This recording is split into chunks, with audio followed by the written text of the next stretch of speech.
Ya.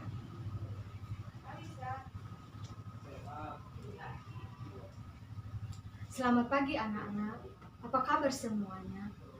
Nah, puji Tuhan kita selalu dalam keadaan sehat. Nah, sebelum kita memulai pembelajaran kita pada hari ini, alangkah lebih baiknya kita berdoa terlebih dahulu. Kepada anak kami, Kartini, silakan membawa kita dalam doa. Doa dimulai. Doa selesai. Nah, apakah hari ini kita hadir semua? Oh, bagus ya kita hadir semua. Udah lagi anaknya pintar, anaknya juga rajin. Nah, sebelum kita memulai materi kita pada pagi hari ini, Ibu dulu mengajak kita semua, mari kita bangkit berdiri, mari kita menyanyikan lagu wajib. Garuda Pancasila, 3 ya.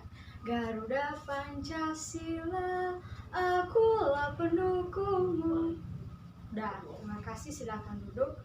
Nah, minggu lalu kita telah mempelajari tentang karya sastra. Karya sastra yaitu puisi.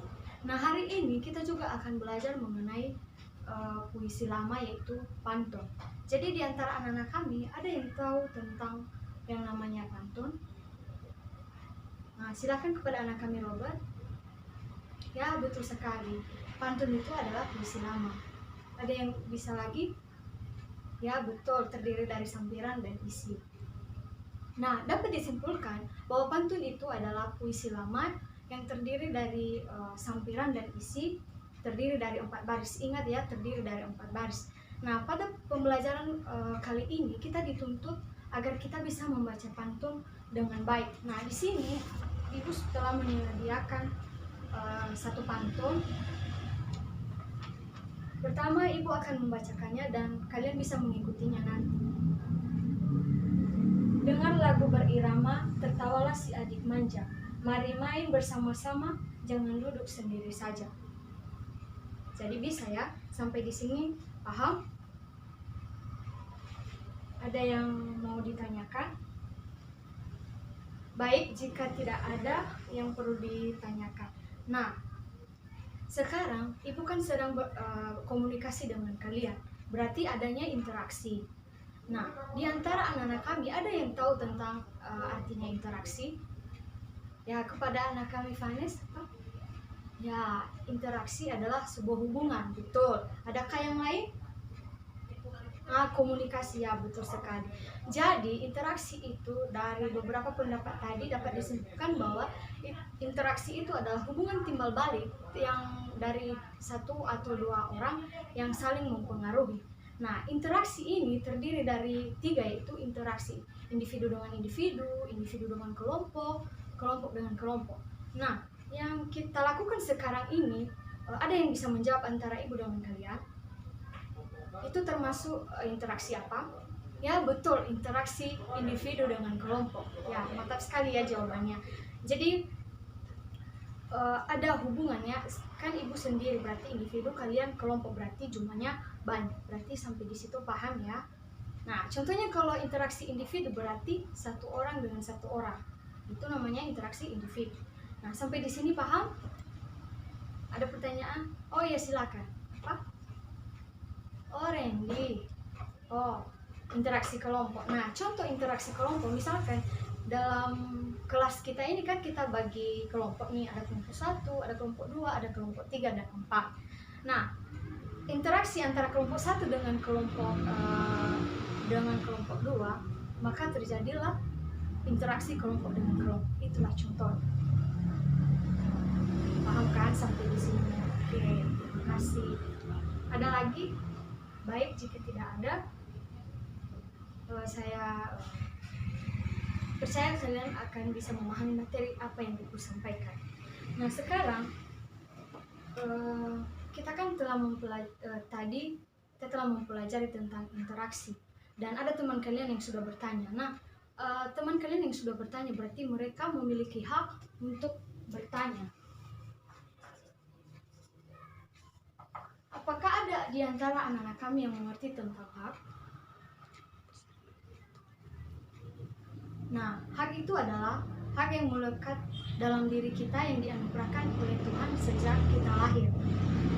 Nah, apa saja contoh dalam keluarga atau dalam sekolah yang anak-anak kami tahu? Oh, silakan Siska, apa?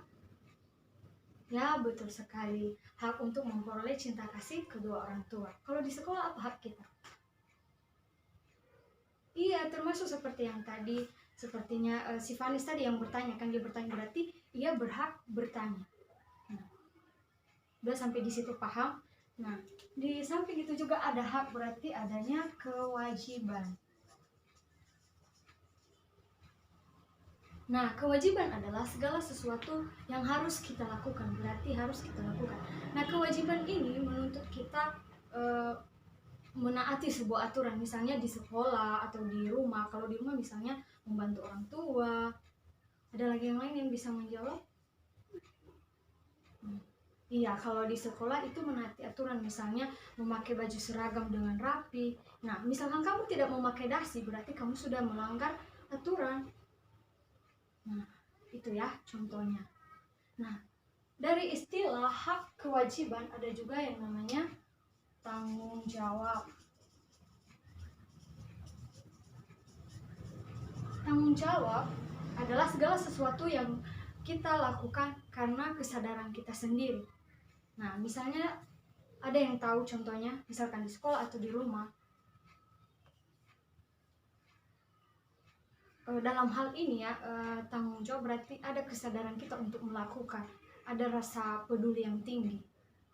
Nah, betul, menjaga kebersihan di dalam ruang kelas itu juga termasuk.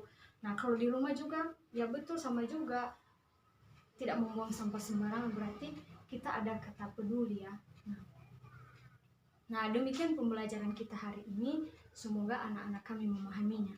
Nah, sebelum Ibu menutup, apakah ada yang perlu ditanyakan? Baik, kalau tidak ada, tadi Ibu ada tugas sudah Ibu buat, nanti saya akan memberikan kepada ketua kelas untuk dibagi. Saya sudah kasih dalam sebuah format, jadi mohon dikerjakan di rumah dengan semaksimal mungkin. Minggu depan kita periksa. Jadi sebelum kita mengakhiri, Ibu mengajak kita kembali untuk berdiri biar lebih rileks dan situasinya menyenangkan. Mari kita tepuk kampian seperti ini, seperti biasa yang bisa kita lakukan.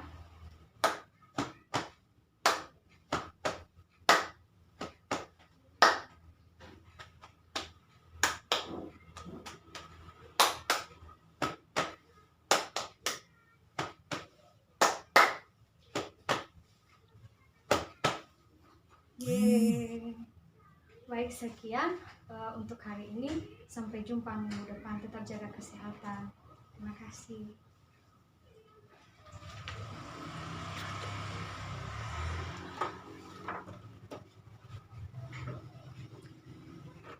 Hana